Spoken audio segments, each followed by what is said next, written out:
You're starting a new job or thinking about it. That's exciting, but there are some things you need to know. In this module, you'll find out why your workplace can be a dangerous place, and you'll learn about the laws that could protect you.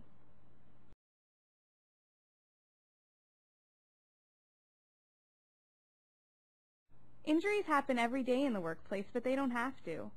Every day in Ontario, young people like you are injured, made ill, or killed on the job. You may think it'll never happen to you, but neither did Marco. Here's his story.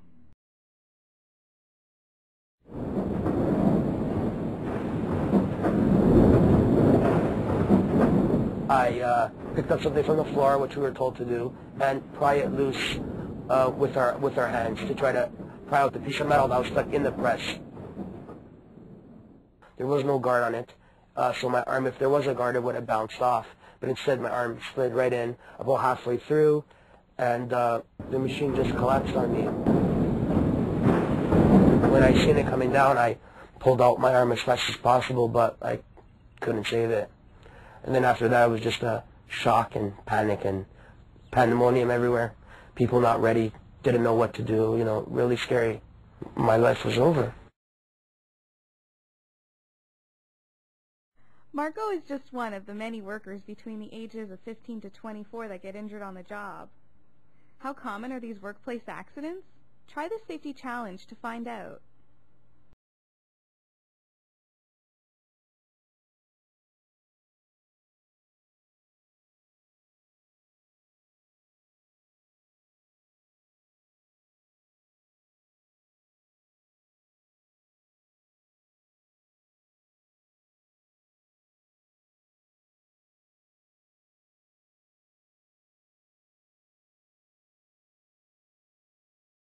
There's no single reason why so many young workers are getting hurt.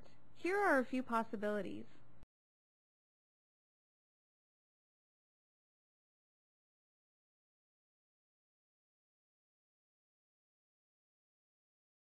But whatever the reasons, the costs of injury or illness can be high. If you are injured, it won't just affect you. Think about how it might affect your family, friends, co-workers, and community.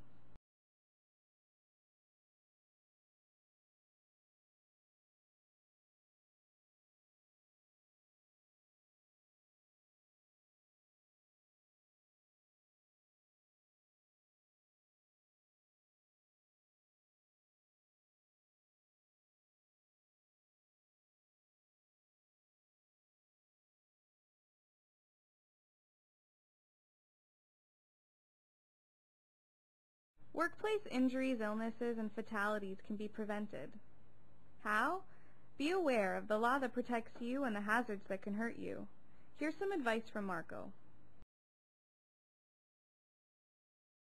Advice to other teenagers, I would say that don't think that you're invincible, that accidents can happen, and they do happen to people young like us out of high school, and you know, in a second your life can change. And no matter how much or money you need or how bad you need a job, if there's something that's not safe, don't do it. It's not worth it. It's not worth it in the end.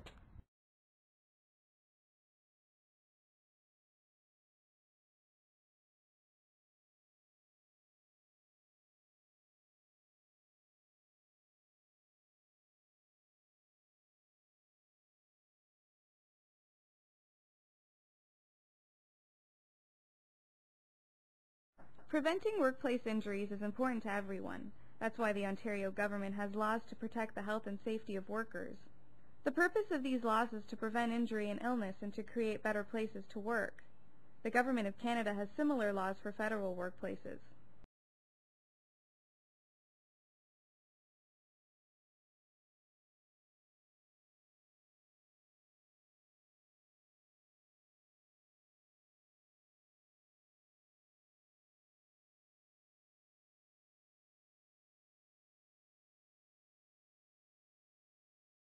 Under the law, everyone in the workplace has a role in creating a safe workplace.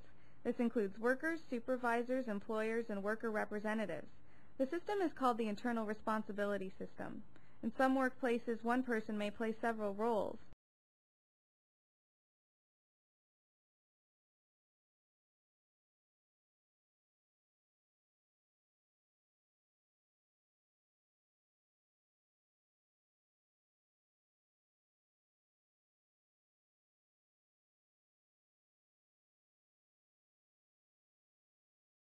Part of the internal responsibility system is the Joint Health and Safety Committee, or Health and Safety Representative.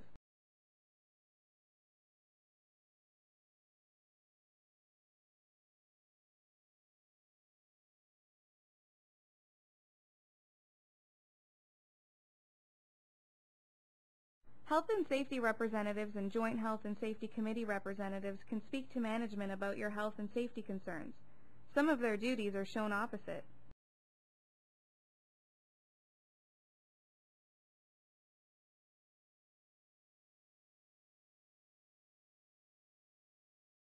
The law also sets out general health and safety requirements for everyone in the workplace. It includes specific rules for certain jobs or workplaces.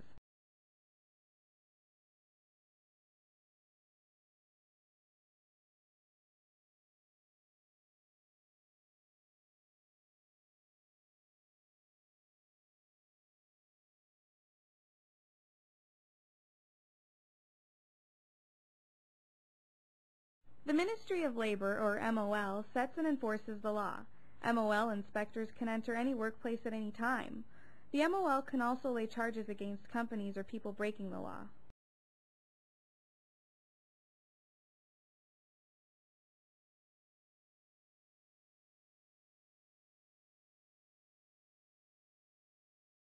When health and safety laws are broken, there are penalties to pay.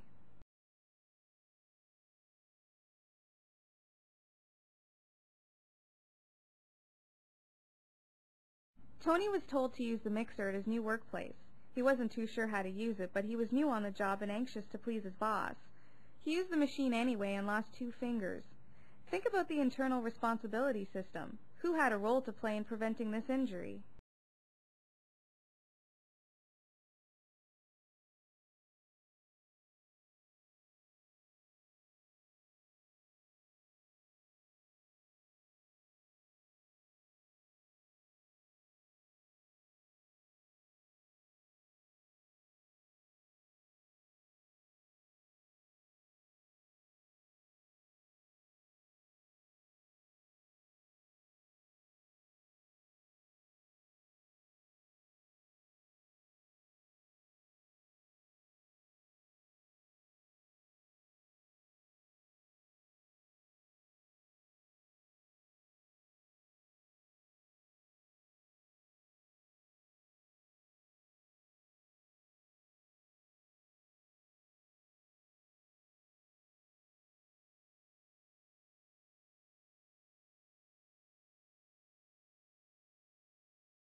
Your employer and your supervisor have responsibilities when it comes to keeping you healthy and safe. In this module, we'll look at what you can expect from them, and we'll also look at your legal duties and responsibilities.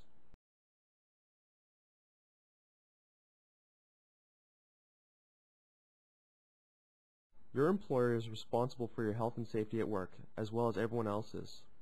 This responsibility involves several specific duties under the Occupational Health and Safety Act.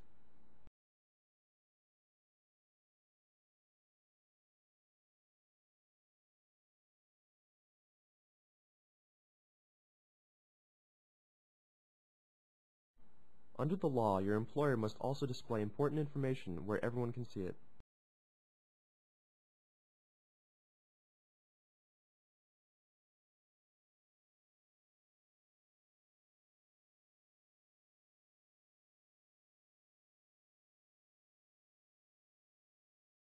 Your supervisor has legal responsibilities too.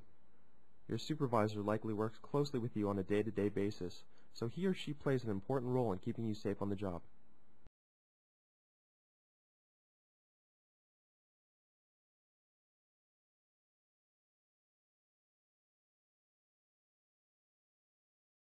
Both your employer and supervisor are responsible for making sure you have the safety training you need. There are 2 types of training you might receive. General training applies to everyone, but you will also need specific training on how to do your job safely.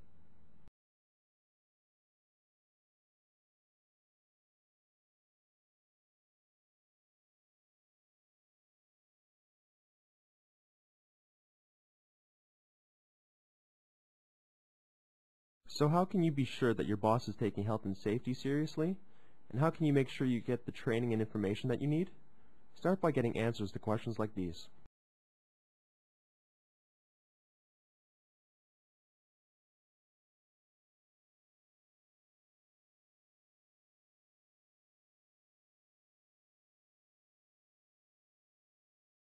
Jenny is working her second summer for a house painting company. She does a great job, and she's just been made a supervisor. Jenny knows about painting, but as a supervisor, what other duties might she have?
Your employer and supervisor aren't the only ones with legal responsibilities. You have to do your part too. Here's what the law says you must do.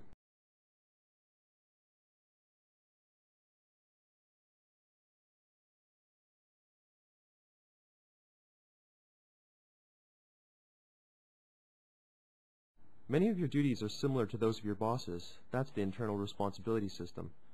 Everyone contributes to workplace health and safety. Let's take a look.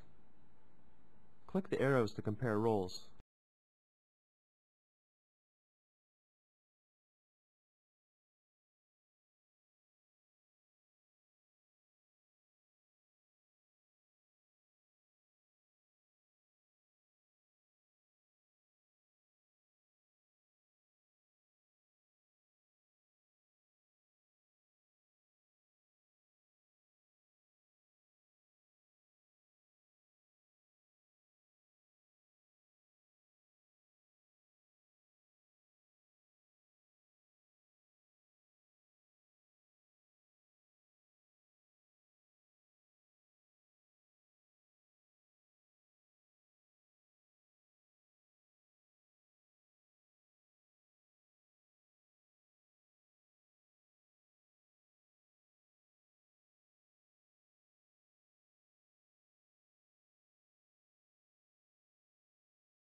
As a worker, the law also gives you 3 important rights.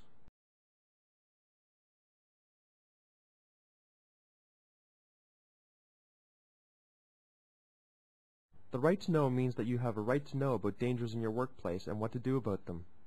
Your employer must provide you with the training, supervision, and hazard information you need to perform your job safely.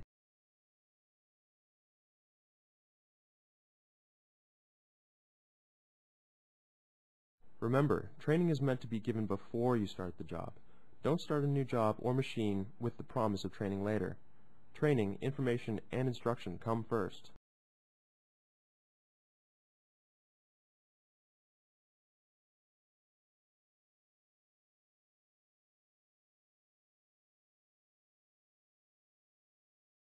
Under the law, you also have the right to participate. This means that you have the right to take part in keeping your workplace healthy and safe. One way to do this is by being a health and safety representative, or a member of the Joint Health and Safety Committee. But you can participate in many other ways.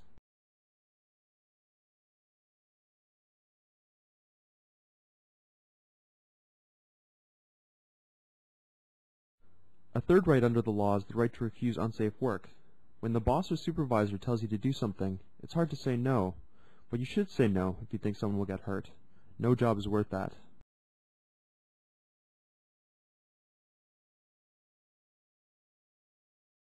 Before refusing work that you think is dangerous, discuss it with your boss or supervisor. In most cases, you could work it out, but in some cases, your boss may insist. If you do need to refuse, be polite but firm. The law spells out the steps that you and your boss must follow. Click each step for more information.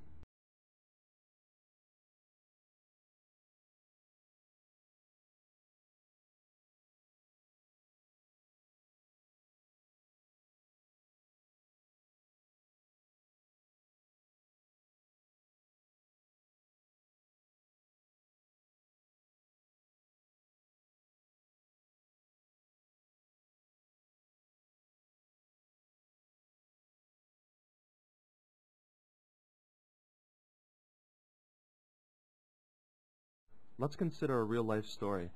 Jared is a clerk in a hardware store. He noticed that packing material is often just piled in the aisles. He thinks the mess should be cleaned up as soon as the products are unpacked so that someone doesn't trip. What should he do first?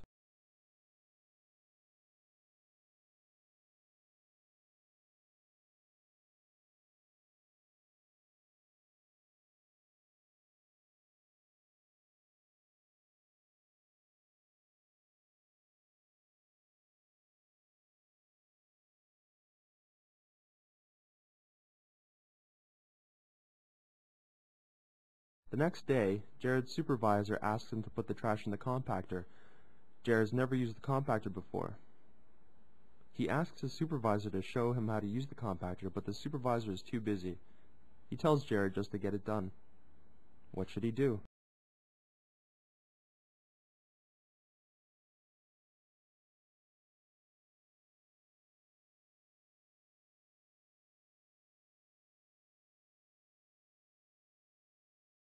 Remember, if you have a concern about safety, you should bring it up. That's not always easy, but here are some tips for speaking with your supervisor or boss.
A hazard is anything that can hurt you or make you ill. You face hazards every day, driving, playing sports, or just walking across the street. But to protect yourself against workplace hazards, you need to know how to recognize them. That's what this module is about.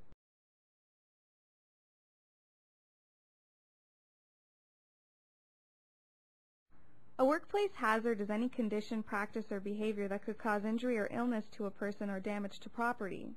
Whether you paint houses or work in a fast food restaurant, every workplace has hazards. Can you spot the hazards in this area? For each picture, click where you think there's a hazard.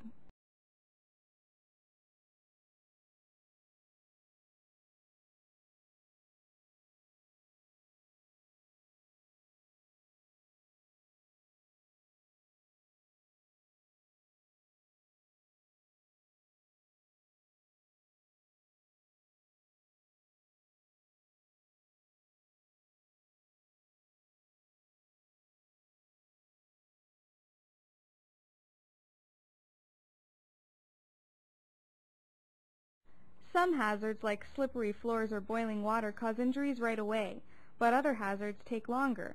For example, chemical hazards can take years to show their damage. Immediate injuries are called acute. Illnesses that develop over a long period of time are called chronic.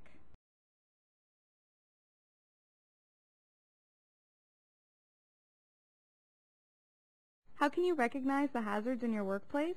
It helps to know that hazards come in several forms. They're generally grouped into 4 basic types.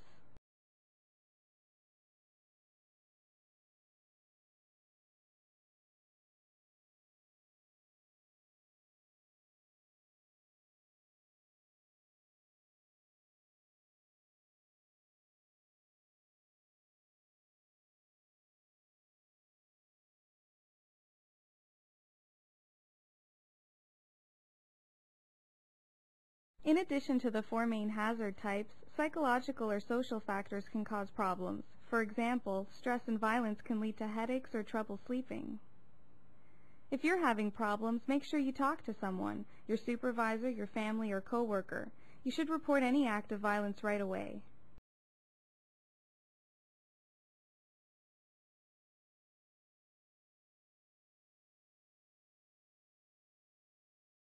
So before you start a new job, stop and think about it. Try to recognize situations that might be dangerous. If you're not sure, ask someone, and pay attention to health and safety information.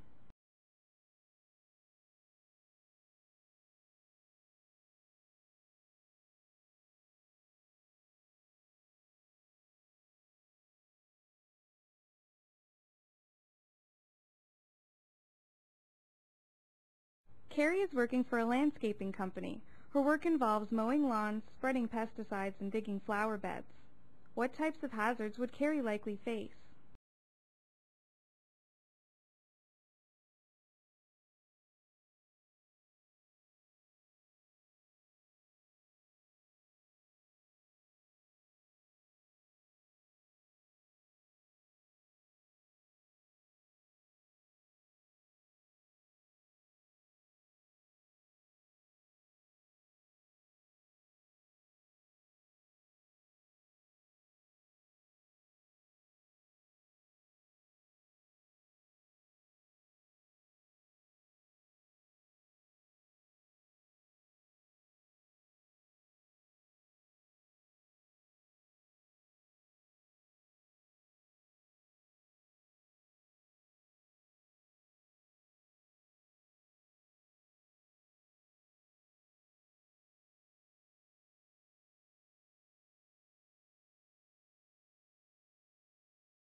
Chemical and biological hazards are among the most dangerous in the workplace. Your employer has a responsibility to identify these materials and show you how to work with them. You may already be familiar with the tragic story of Sean Kells. Sean's story illustrates what can happen without proper labeling and training. This is Sean, 19 years old. This is what happened to Sean. He was pouring a chemical from a vat that didn't have a label on it, pouring a thing just from a big drum into a small can, no labels on it to indicate it was hazardous material, static electricity from a spark just by touching the drum set off a huge explosion. Sean was engulfed in flames, burns to 95% of his body, the worst burns case Wellesley Burns Unit said they'd ever had. He managed to live for 24 hours. And you should know that Sean is my son.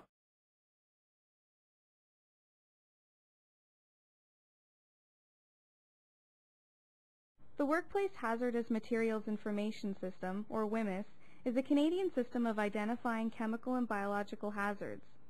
Its goal is to make sure that workers have the information they need to work safely with these products.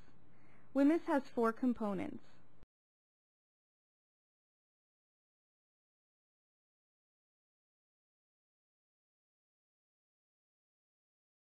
An important component of WSIB is a system of classification and symbols.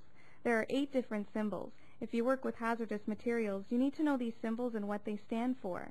Click on the Next button to see all the WSIB symbols.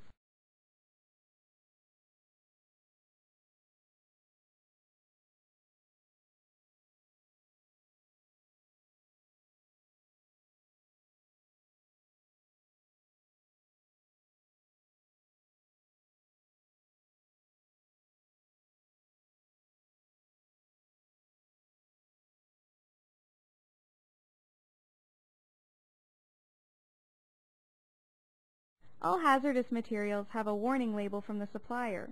You'll recognize the label by its distinctive border and the WSIB symbol. Information on the label includes what hazardous material is in the container, what the dangers are, and how to use it safely.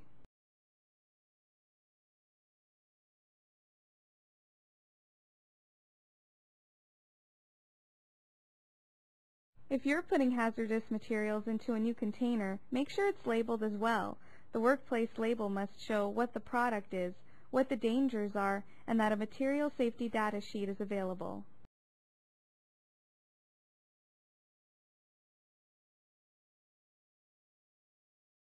The third WSIB component is Material Safety Data Sheets, or MSDS.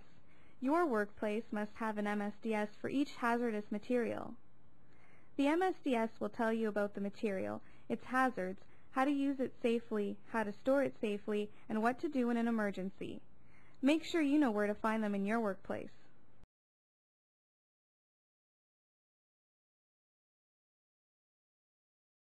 The final WSIB component is training. If you work with or near hazardous materials, you must be shown how to handle them safely. In every workplace, WSIB training must address the particular hazards of that workplace.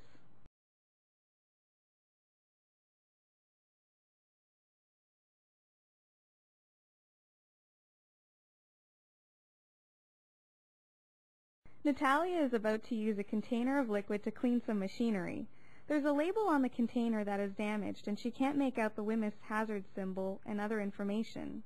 What should Natalia do?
While your workplace may have hazards, they can be controlled so that they don't injure you. In this module, you'll find out more about ways to stay safe on the job and what to do if you get hurt. There are many strategies for controlling hazards in the workplace. Remember the 4 types of hazards? Click on the next button to see ways of controlling them.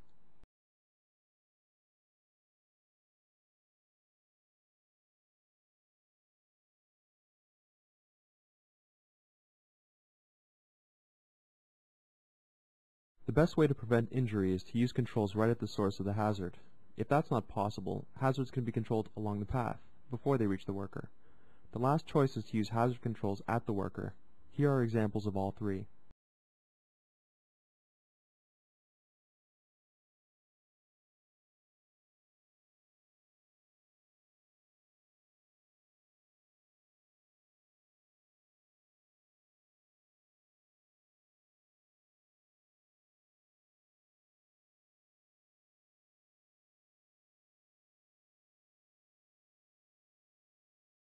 But whatever control method used, it must do 3 things. Control the hazard, not create any new hazards, allow you to do your job comfortably. Let's look for a hazard and control in a familiar workplace, a daycare center. Watch this video, then identify the type of hazard and the way it's controlled.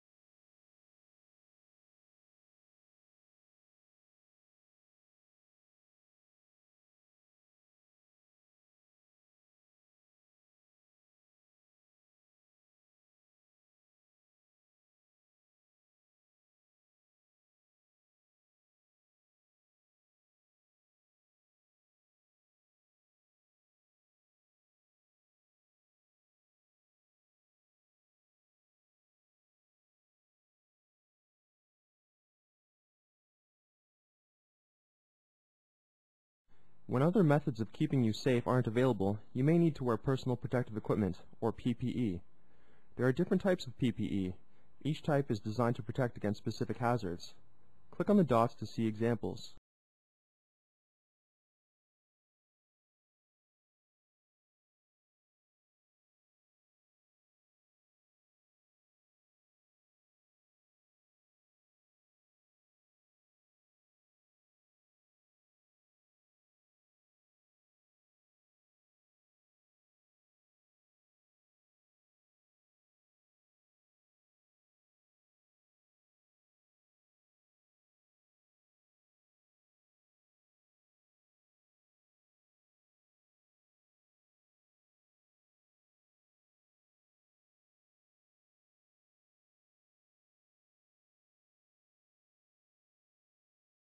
Your employer must ensure you have PPE and train you how to use it. You must wear it and let your boss know if there are any problems with it.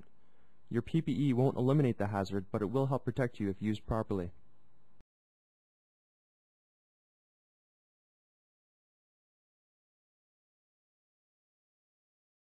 Shirin is asked to prepare some parts for painting by cleaning them with a strong degreaser. All she has is a paper dust mask and cotton gloves. She wonders if these are good enough to protect her. What should she do?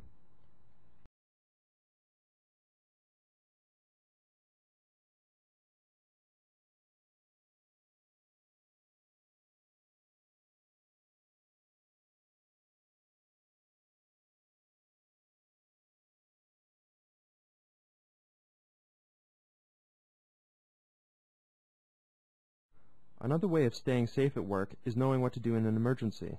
Emergencies can include fires, explosions, natural disasters, or violence. It's important that everyone knows what to do in these situations.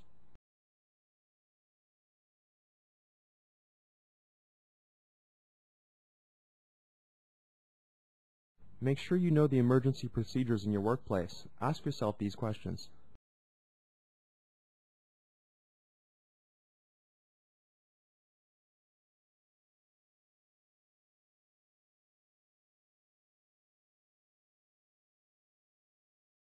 Julio has a summer job at a new restaurant. They recently had a fire and everyone ran around not knowing what to do. Fortunately, no one was hurt this time, but the restaurant had to shut down for a couple of days. The boss doesn't want this to happen again and is developing an emergency plan. He asks Julio for suggestions. Choose the items that you think should be added to the emergency plan.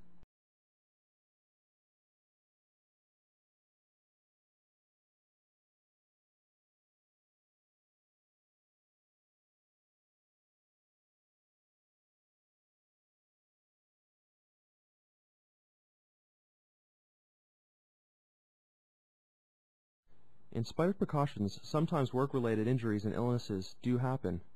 If you do get hurt, you are likely covered by the Workplace Safety and Insurance Act, or WSIA. The Act outlines the benefits you can get while you are off work.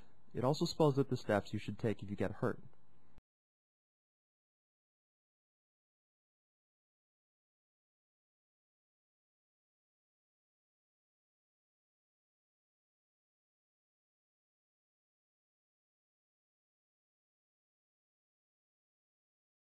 If you require health care treatment, or time away from work, or lose wages, you and your boss must file a claim with the Workplace Safety and Insurance Board, or WSIB.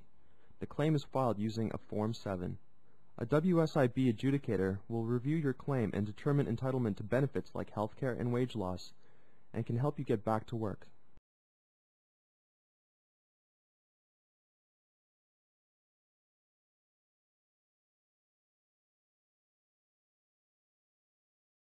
Felipe cuts his hand while slicing bread at work. He goes directly to Dave, who has his first aid certificate. Dave wraps Felipe's hand, but the wound is bleeding through. He thinks it's serious enough to go to the hospital. What should Felipe do next?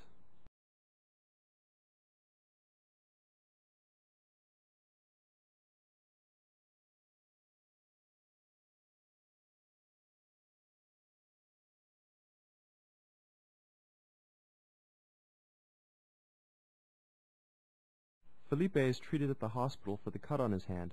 He receives a couple stitches to close the cut. What should Felipe's employer do?